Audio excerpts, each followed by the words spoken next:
Una sa lahat, 13 senior citizens at bata na disgrasya nang tumagilid ang sasakyan nilang van sa Benguet. Isa sa kanila patay. Laki ng truck, dala mo na yun, no? Aksidente rin ang punot dulo ng pagtatalong yan ng 2 truck driver sa Baguio City. Damay pati isang delivery van. Ang buong detalye, abangan maya lamang. Magandang gabi Pilipinas sa Frontline Tonight. 6 na araw bago ang Pasko, suungin ng EDSA traffic ang sandamakmak na pasahero sa NAIA at ang mga nananagang taxi driver. Babae sa Dapitan City, nakuryente sa Christmas lights, patay. Tanggero sa Cebu, napuno sa kainumang tumatanggi sa shot kaya't hinampas niya ito ng baso sa mukha. Arestado siya. Sa Frontline News Abroad, preso sa Thailand, ginamit ang surgery ng kanyang pagkalalaki para makatakas sa kulungan at makipagkita naman sa kanyang misis. Baboy na nakatakas sa local farm, nakipaghabulan sa mga pulis sa Amerika. At ang nakakaantig na kwento sa likod ng isang Christmas theme park na matagal daw pinangarap ng may-ari.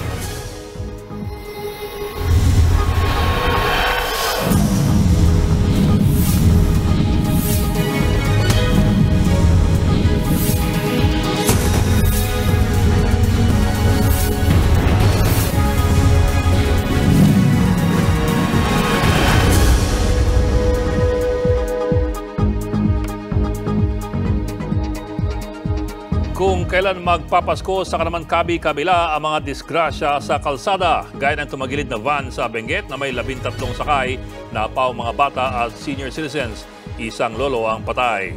Yan iba pang aksidente sa Frontline Report ni Gary De Leon.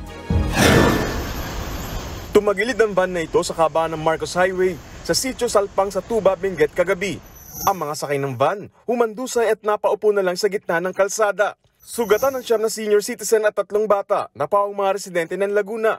Pero isang 64 anyos na lalaki ang dead on arrival sa ospital. Base sa investigasyon, nawala ng preno ang van na galing Baguio at papunta ng La Union habang pababa ito sa kalsada. Naararo nito ang 2 sasakyan na nasa unahan hanggang sa nawalan ito ng kontrol saka tumagilid.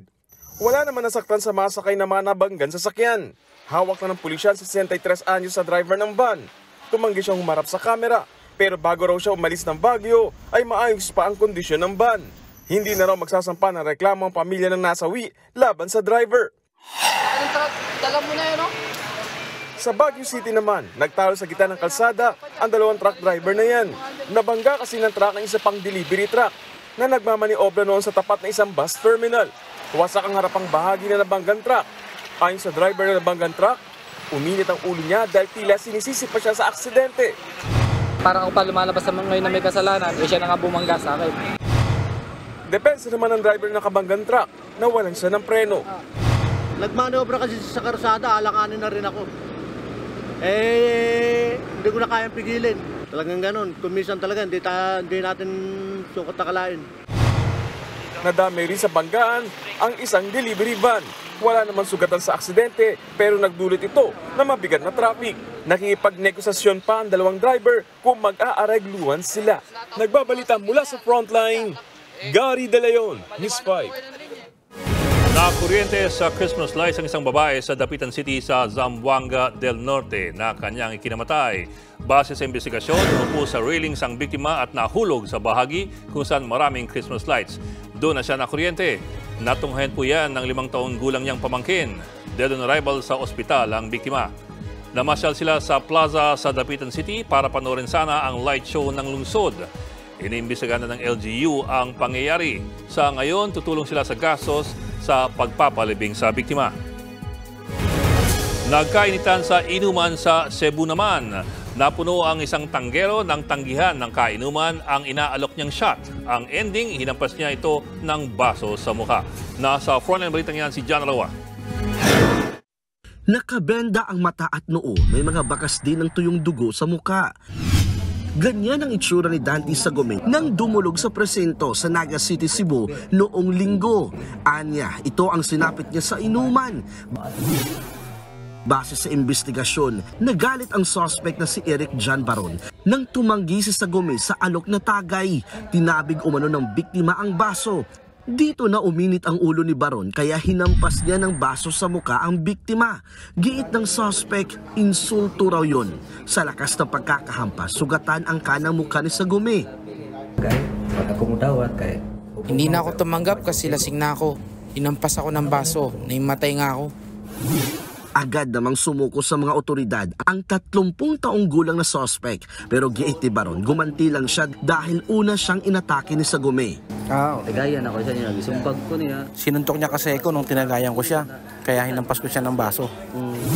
Nakakulong ngayon ang suspect sa Naga Police Station. Naharap siya sa kasong slight physical injury. Pero ayon kay Sagome, magpapasko naman at balak niyang patawarin na lang ang suspect lalo't magkakamag-anak din naman sila. Nagbabalita mula sa Frontline, John Arua, News 5. 6 na araw bago magpasko, hasa na ang biyahe sa EDSA pati sa NAIA. Dagdag sakit sa ulo pa ang ilang taxi driver na kung hindi choosy sa pasero, abay grabe naman managa. Nasa Frontline balitang yan si Elaine Fulgencio. Habang papalapit ang Pasko, mas tumitindi ang traffic. 2:00 pa lang ng hapon, unti-unting bumabagal ang mga sasakyan sa EDSA. Diskarte hanap ko ng kasi traffic, grabing traffic talaga. Oo. Pero ang ginagawa naman namin pag nagbiyahe para makaiwas sa traffic, maganda gabi. Mga 10:00, 12:00, ganun talaga. Pero pag umaga, kahit anong gawin ng traffic talaga. Ang ilang delivery rider, kahit nakamotorsiklo, hindi pa rin makasingit sa tindi ng traffic. Dahil dagsang mga tao sa kalsada, hirap makasakay ang mga commuter. Kaya si Maricar hindi na nakaabot sa 2:00 na duty bilang staff ng bakery sa Nepa Q-Mart, Quezon City. Sobra po traffic, ma'am, lalo pag ganyan. Sa bus, kahit po carousel, kahit agaan niyo po yung pasok. Talagang malalate po kayo, ma'am. Tsagaan na lang po yung sakayan. Sa datos ng MMDA, nadagdagan ng 10 hanggang 15,000 sasakyan sa Metro Manila kapag rush hour ngayong holiday season. Noong Oktubre, nasa 428,000 vehicles daw ang dumaraan sa EDSA kada araw. Halos doble yan sa kapasidad ng EDSA na 240,000 vehicles lang. Kaya extended din ang duty ng mga traffic enforcer hanggang 12:00 ng hating gabi mula 9:00 ng gabi para umalalay sa daloy ng trapiko. Pati biyahero sa airport, tataas din ngayong Disyembre. Sa datos ng Civil Aviation Authority of the Philippines, papalo sa 2.2 milyon ang daragsa sa mga paliparan ngayong buwan, kumpara yan sa 2 milyon noong December 2022. Bilang paghahanda, ipinatutupad ng Oplan Biyaheng Ayos Pasko sa mga airport. Nagkalat na rin ang help desk para umalalay sa mga pasahero.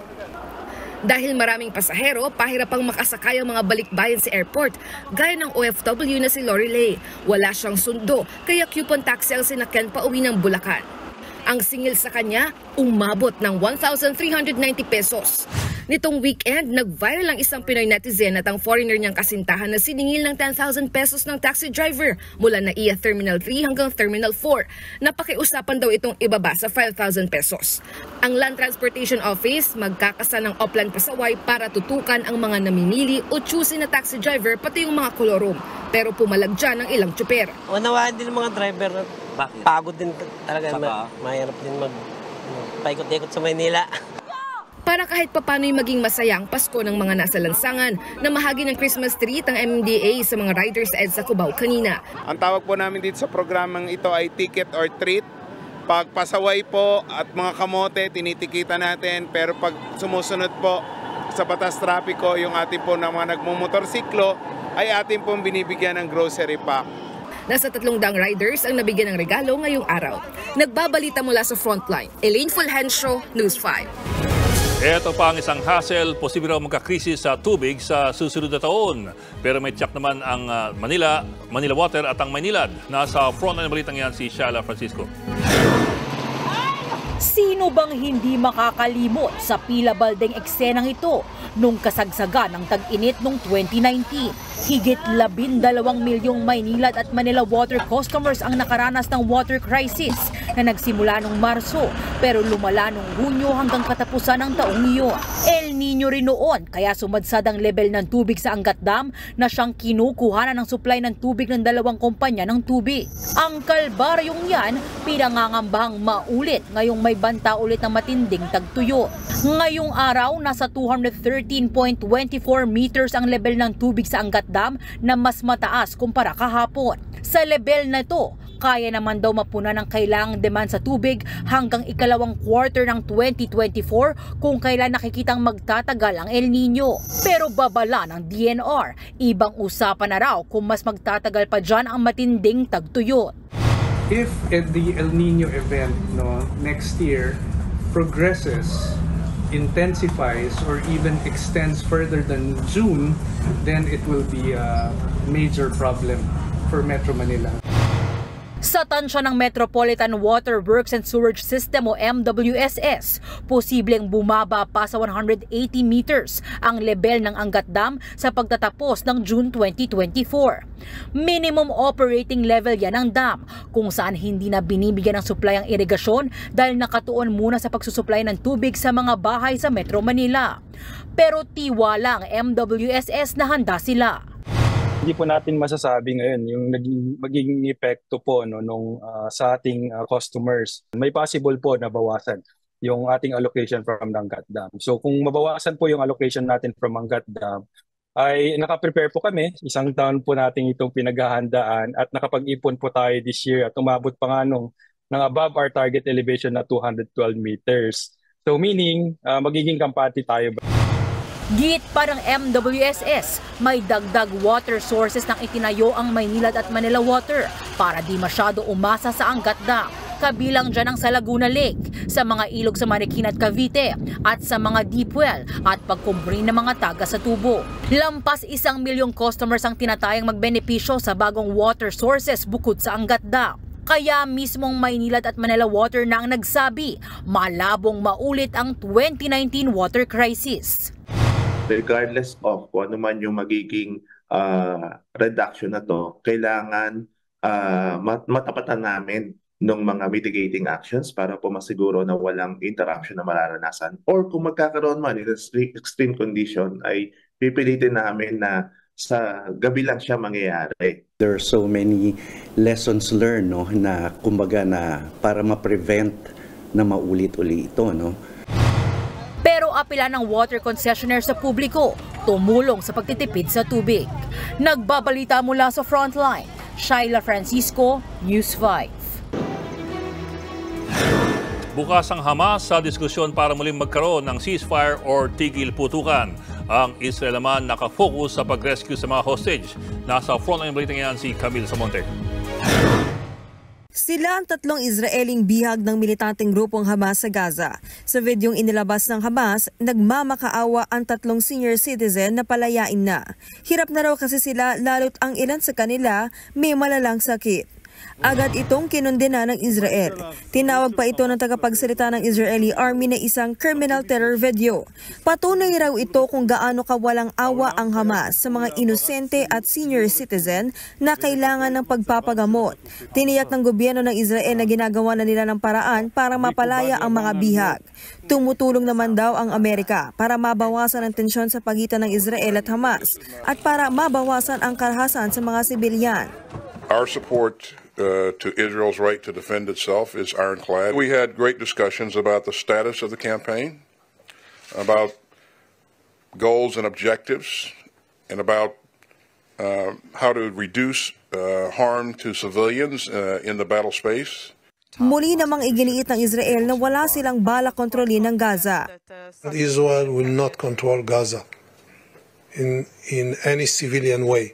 We will conduct any needed operation and military effort in order to secure our future, and we are building the routes for non-hostile partners in the other side. Iginiit naman ng Hamas na walang mangyayaring negosasyon para sa muling palitan ng bihag hanggat hindi tinitigil ng Israel ang kanilang agresibong opensiba sa Gaza. Pero bukas naman daw sila sa mga diskusyon para magkaroon ng tigil putukan. Nagbabalita mula sa Frontline, Camille Samonte, News 5. Ibang balita, pwede nang basbasa ng mga pari ang mga LGBTQ couples. Pero hindi raw yan katumbas ng isang kasal. Nasa frontline ng balitang yan, Brian Basa. 4 na taon nang magkasintahan sina Marky Alonsabe at Drew Wins. Talagang tinanggap niya kung sino ako. He never asked that, and he gives me all the love that I need and the respect that I need. Other than her obvious beauty, she's really funny, she's hilarious, she's sweet, she's kind, all of those good features that you want in a partner. Ang kanilang pag-ibig ay isang klase ng pagmamahalang hindi kinikilala ng simbahang Katolika. Hindi payag ang simbahan na ikasal si Marky na isang trans woman at si Drew, isang cisgender man o straight. Pero pwede na raw sila ngayong basbasan ng mga pari. Inaprubahan niya ng Vatican sa pamamagitan ng deklarasyon ni Pope Francis. Pero meron itong mga limitasyon, bagamat pwedeng magbigay ng blessing ang mga pari sa mga same-sex couple o yung tinatawag na couples in irregular situations, hindi ito dapat kahawig ng seremonya ng kasal. Ibig sabihin, basbas lang ang ibibigay, pero hindi ito katumbas ng pagpapakasal. Pwedeng magpa-bless kapag bumisita sa Catholic shrine, kapag nasa pilgrimage, o di kaya kapag may nakasalubong na pari sa kalsada. Bakit nga ba pumayag ang Vatican na basbasan ang mga same-sex couple? Anila, hindi kailanman tinatalikuran ng Panginoon ang sinumang lumalapit sa Kanya. Ang pagbabasbas din daw ay paraan para lalong mapalakas ang pananampalataya sa Diyos. Happy naman si Marky na pwede silang magpabasbas. I'm also a believer of God, of Christ, and I believe in a Bible verse saying that's love, faith, and hope, and the greatest of all is love, and that's all we need in this world. Sa kabila niyan, ikakasal sina Marky at Drew sa Canada. Para naman sa isang mambabatas, suntok sa buwan na payagan ng same-sex marriage sa Pilipinas.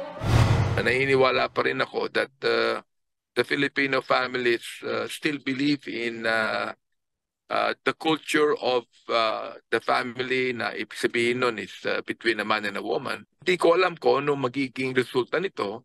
The fact is this, wala pa naman tayong bill sa Congress on same-sex marriage. So, palagay ko, hindi mangyayari yan at this point in time. Ayon naman kay Lingayen Dagupan Archbishop Socrates Villegas, blessing of mercy ang pagdarasal sa mga couple in an irregular situation. Paghingi ito ng awa sa Panginoon nang sa gayon ay maging regular ang kanilang relasyon. Hindi man bukas ang simbahan at ang kongreso sa kasalang same-sex, mananatili sa LGBT community ang pag-ibig. I'm just glad to see people innovating and being more open. My love is unchanged. It is what it is. Nagbabalita mula sa Frontline, Brian Basa, News 5. Susunod, lalaki sa Bulacan, patay matapos pagtatagain ng dati niyang nakasuntukan. Preso sa Thailand, tumakas matapos operahan ng ari para makipagkita sa misis. At hit series na Linlang, mapapanood na po dito sa TV5. Julian Santos, magbabalik teleserye na rin. Magbabalik pa ang Frontline Tonight.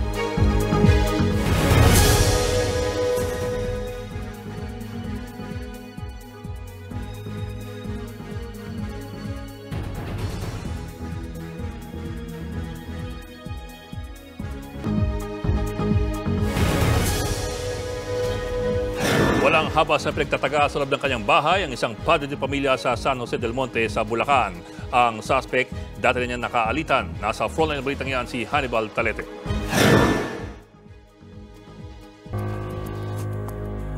Bakas pang dugo at mga nagkalat ang mga gamit sa loob ng bahay na ito sa Barangay Mozon South, San Jose del Monte, Bulacan, Linggo ng gabi. Dito pinagtataga ang 44 anyos na lalaking biktima. Base sa investigasyon, nagpapahinga lang siya sa sala ng kanyang bahay nang looban ng isang lalaking may dalang itak. Nakita nung witness na may dala ng itak itong suspect. Bigla na lang pumasok doon sa loob ng bahay at walang habas na pinagtatagaan itong biktima. Tinangka naman ng anak at manugang ng biktima na pigilan ng suspect na di muna pinangalanan ng mga pulis. Dito na pumasok ang isa pang lalaking kasama ng suspect. Biglang pumasok itong isang suspect na nakatakas. Doon ay inundayan ng saksak naman itong dalawang biktima natin. Kahit nasaksak, nakahingi pa ng saklolo sa barangay ang anak at manugang ng biktima. Pero sa puntong ito ay nakatakas na ang kasabwat na suspect na nakunan pa sa CCTV. Habang naabutan naman ng mga tanod sa bahay ang unang nanloob na lalaki. Na-recover sa kanya ang ginamit niyang itak. Agad dinala sa ospital ang tatlo pero dineklarang dead on arrival ang biktima matapos magtamo ng sugat sa mukha, balikat, leeg at dibdib. Base sa investigasyon, dati nang nagkasuntukan ang suspect at biktima. Patuloy naman ang pagtugis sa nakatakas niyang kasabwat. Mahaharap sila sa reklamong murder at 2 counts ng frustrated murder. Nagbabalita mula sa Frontline, Hannibal Talete, News 5. Pinatawan ng 14 na araw na suspensyon ng MTRCB ang dalawang TV shows ng SMNI dahil sa ilang di umunoy paglabag.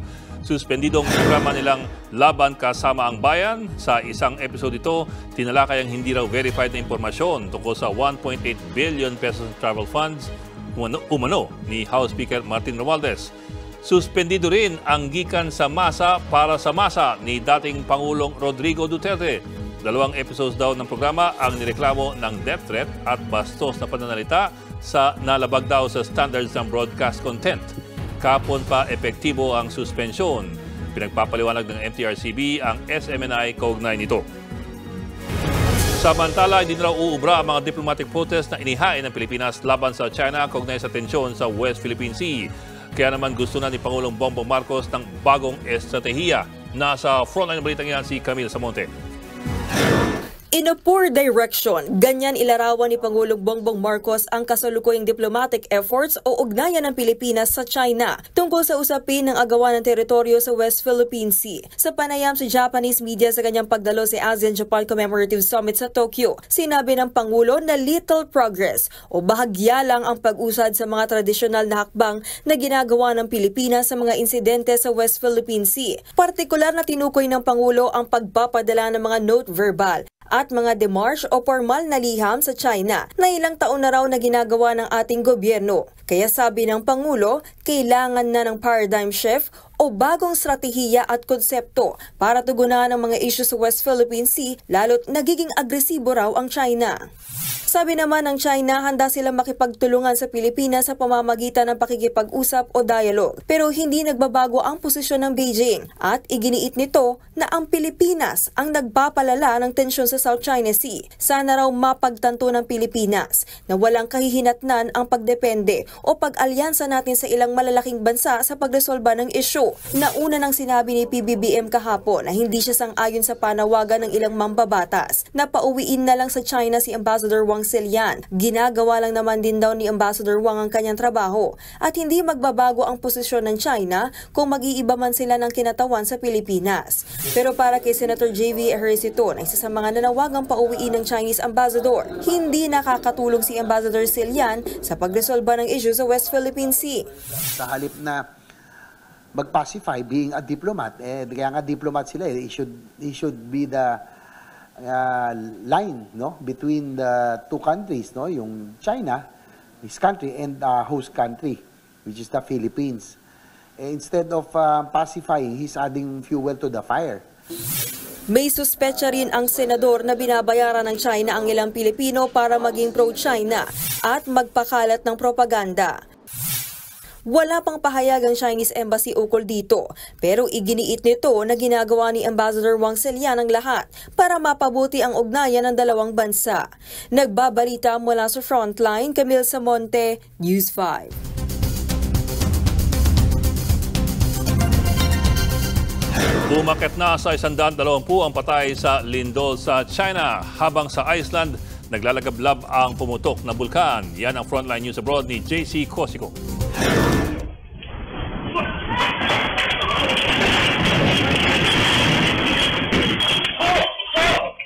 Napatakbo palabas sa mga customer at staff sa restaurant na ito ng Yumanig ang magnitude 6.2 na lindol sa Gansu Province sa China. Natumba pa ilang upuan sa pagmamadali ng mga lumilikas. Malaking pinsala ang iniwan ng lindol sa probinsya. Maging ang loob ng ilang bahay, nagkaroon ng malalaking bitak. Bumagsak pa ang bahagi ng kisame at nagkalat ang mga gamit. Sa mga kalsada, nagkalat din ang mga tipak ng bato mula sa mga napinsalang gusali. May ilang gusali rin na tuluyang bumagsak. Kabi-kabilang rescue operations ay kinasa para sa mga natabunang residente. Nagkukumahog ang mga rescuers sa paghukay sa mga gumuhong bahay at gusali. Bukod sa Gansu, apektado rin ang kalapit na probinsya na Qinghai.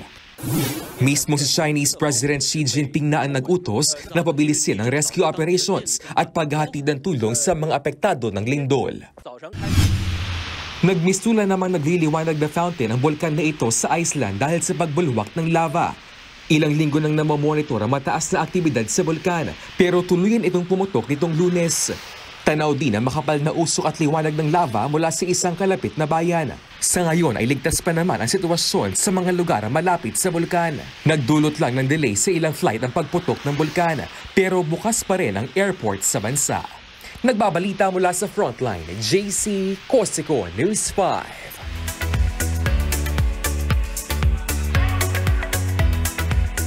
Showbiz Tonight na tayo. Angat at lumalaban na naman ang ganda ng ating beauty queens. Una na dyan, si Miss Universe 2018 Catriona Gray. Trending ang post na ito ni Catriona na upgraded look ng kanyang iconic Mayon volcano-inspired gown sa pageant. Pag-alala niya ito sa kanyang Miss U journey. 5 years na mulang kinoronahan bilang Miss Universe 2018 si Catriona. At speaking of beauty queen, wagi ng best bikini sa Miss Earth 2023 ang ating pambatong si Iliana Aduana. Sa post ng Miss Earth, suot ni Iliana ang full beaded swimsuit na gawa ng Pinoy designers na sina Ken Batino at Jevin Salaysay. Dahil dyan, madodoble ang voting points ni Iliana sa People's Choice ng Miss Earth. Makakapasok sa semifinals ang mananalo ng Miss People's Choice, kaya patuloy lang ang pagboto kay Iliana sa website ng Miss Earth. Sa Biyernes na ang Coronation Night sa Vietnam. Patikim pa lang yan sa ating Showbiz Tonight at dyan lang kayo mga kapatid. Susunod, preso sa Thailand na sumailalim sa operasyon ng kanyang ari. Nagtangka tumakas dahil na miss daw ang misis. North Korea muling nagpakawala ng missile. At baboy na nakawala sa pig farm sa Amerika nakipaghabulan sa mga pulis. Tutok lang mga kapatid dito sa Frontline Tonight.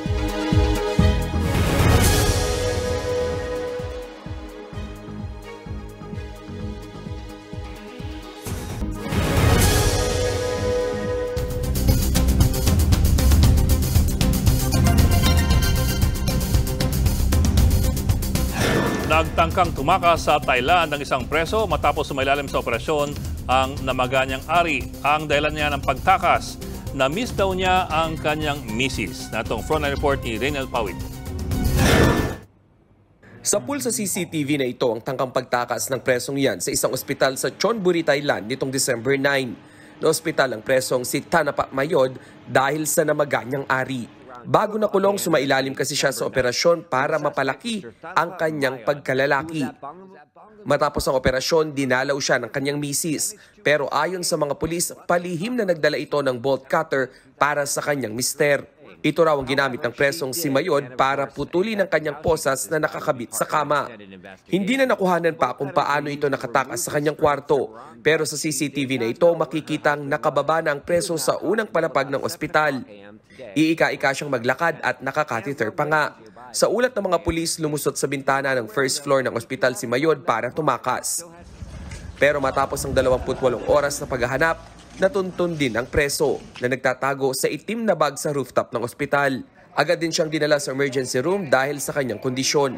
Inamin din ng preso na kasabwat niya nga ang kanyang asawa sa tangkang pagtakas. Depensa nito, gusto niya lang daw makita ang kanyang misis. Maharap sa panibagong kaso ang preso dahil sa tangka niyang pagtakas.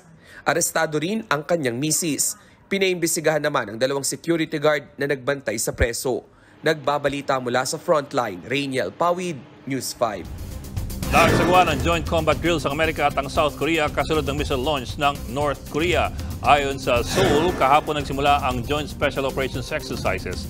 Ginagawa ito sa mga war school training sites sa South Korea na tatagal ng 2 linggo. Sinasana ang kooperasyon ng mga sundalong Amerikano at South Korea sa pag-asinta sa mga building. Kamakailan lamang nang magpakawala ng ballistic missile ang Pyongyang. Pagkundina daw nila ito sa pagpapakita ng pwersa ng Amerika. Kinundina rin ng iba't ibang bansa, kabilang ang Pilipinas, ang missile launch ng North Korea. Bantaraw kasi ito sa seguridad ng rehiyon. Noong Lunes, kinundina ng maraming bansa ang pagpapalipad ng North Korea ng isa na namang Intercontinental Ballistic Missile or ICBM. Ang Hwasong 18 ay tinest launch mula sa Pyongyang at bumagsak sa Sea of Japan matapos maglakbay ng 1,000 kilometro. Bakit nagkakagulo ang maraming bansa?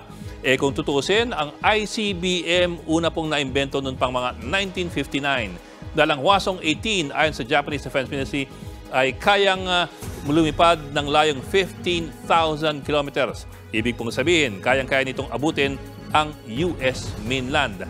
Tandaan po na ang North Korea ay kinikilala na bilang isang nuclear-armed state.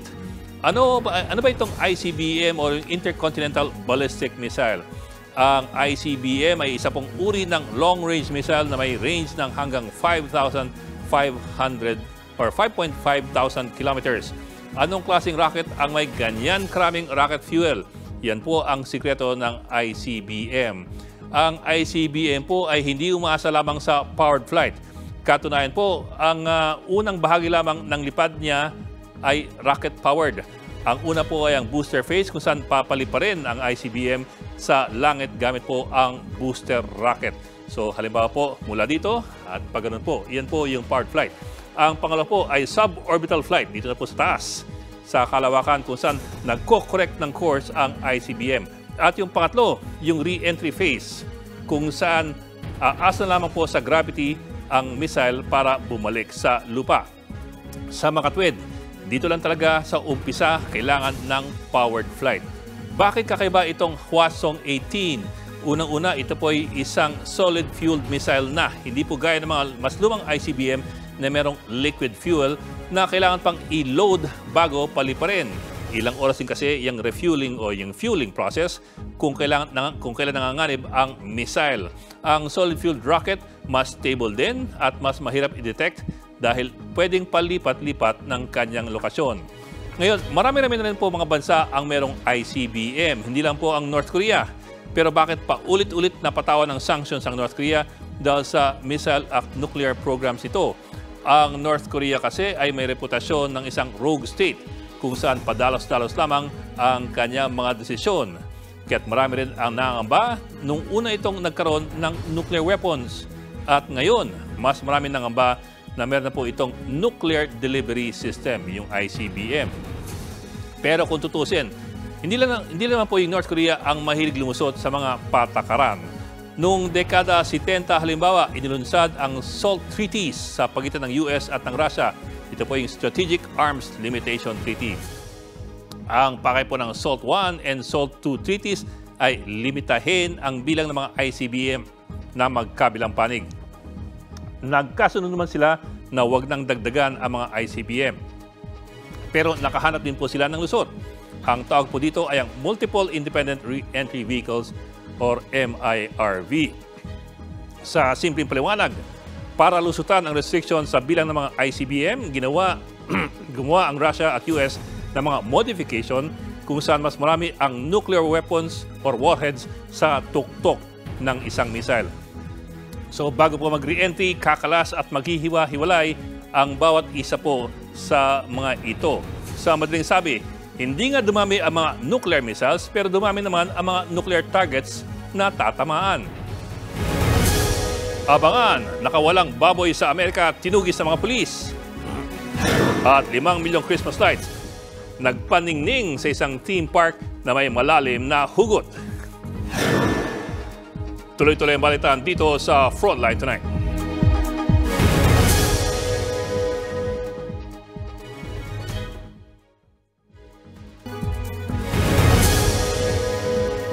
Kapapasok lamang pong balita, kasalukuyan po nasusunog ang ilang bahay sa Tondo, Manila. Mag-alas 10 ng gabi nang sumiklab ang apoy sa Kapulong Corner, Lacson Street. Sa lakas ng apoy, rumisponde na pati ang mga district fire marshals. Patuloy pang inaapula ang apoy hanggang sa mga oras na ito.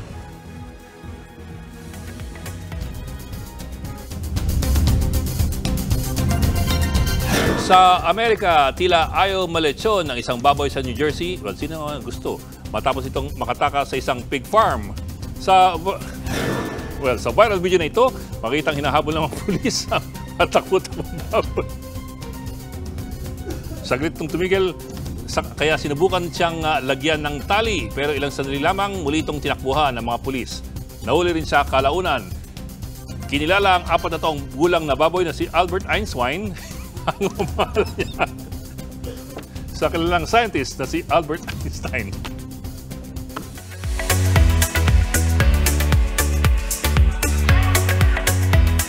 Mga kapatid, isa ka ba sa mga sumubaybay sa hit series na Linlang? Mapapanood na yan dito sa TV5. Simula January 2024, ipapalabas na dito sa Kapatid Network ang teleserye version ng Linlang. At ang mas nakaka-excite, mapapanood din dito ang ilang never-before-seen na mga eksena ng serye. Abangan sina Kim Chu, Paolo Avellino at JM De Guzman sa Linlang serye version dito sa TV5. Malalim na dahilan ng panloloko, mas lalo mong maiintindihan. Gusto ko lang sa kanya! Ayoko, sumagot ka! Magaling ba siya? Ba siya? Linlang, the teleserye version. At eto pang isang chika, nagbabalik telebisyon ang nag-iisang Judy Ann Santos. Bibida si Juday sa bagong socio-political action series na Bagman. Intense ang big comeback na ito ni Juday lalo't gaganap siya bilang Pangulo ng Pilipinas. Makakasama ni Juday ang ilang internationally acclaimed stars gaya ni na 78th Venice International Film Fest Best Actor John Arcilla at 2020 Asian Academy Creative Awards Best Actor Arjo Ataide. Next year na yan, nakatakdang ipalabas.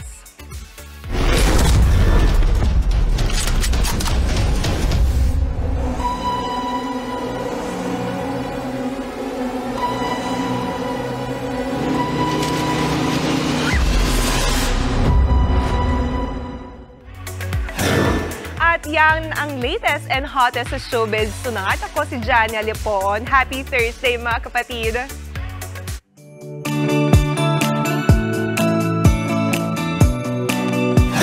At para naman sa ating pabaong pampagood night, 5 milyong Christmas lights ang nagliwanag sa isang theme park sa Croatia.